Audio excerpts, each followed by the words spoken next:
कधी घेऊन येत आहेत. तर आजपासून आपण सुरू करतोय 10th स्टँडर्डचा सिलेबस. सगळ्यात महत्त्वाचं या 10th स्टँडर्डचा सिलेबसच काय आहे हे आपल्याला समजून घ्यायचं आहे. तर तुम्हाला द्यायचा आहे मॅथ्स 1 चा पेपर आणि मॅथ्स 2 चा पेपर की जो आहे 40 मार्क्सचा. तर मॅथ्स 1 म्हणजे तुमचा अल्जेब्रा जो आहे त्या अल्जेब्रामध्ये तुम्हाला हे एकूण 6 चॅप्टर्स आहे. पण या 6 चॅप्टर्सला वेटेज किती आहे आणि कुठल्या चॅप्टरवरती जास्त फोकस करायचं आहे यासाठी तुम्हाला आज मी सांगणार आहे वेटेज. तर पहिलं जे चॅप्टर आहे तुमचं लिनियर इक्वेशन इन 2 व्हेरिएबल की जे ऑलरेडी आपण स्टार्ट केलेलं आहे हे चॅप्टर आहे आपल्याला 12 मार्क्ससाठी. खूप इम्पॉर्टंट म्हणजे 12 मार्काचे प्रश्न ह्या चॅप्टरवरती तुम्हाला एक्झाम मध्ये विचारले जाणार आहे.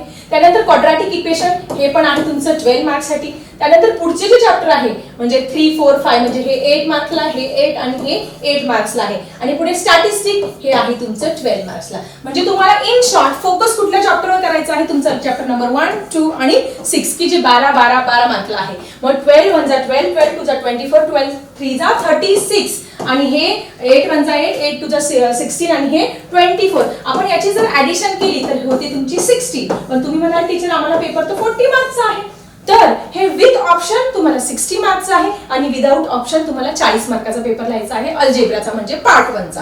लक्षात आलं? बीजगणिताचा पेपर मराठी माध्यमाच्या विद्यार्थ्यांसाठी. सो अशा पद्धतीने तुम्ही या तीनही सगळ्या चॅप्टर वरती तुम्ही फोकस करणार आहात. तुम्हाला जर 40 आउट ऑफ 40 मार्क्स मिळवायचे आहे तुमच्या बोर्डाच्या परीक्षेमध्ये तर माझ्यासोबत हे 6 चॅप्टरचा अभ्यास करा. मी सांगेल त्या क्वेश्चन पेपर सॉल्व्ह करा. तुम्हाला 100% मार्क्स पडतील 40 out of 40 in your maths 1 paper.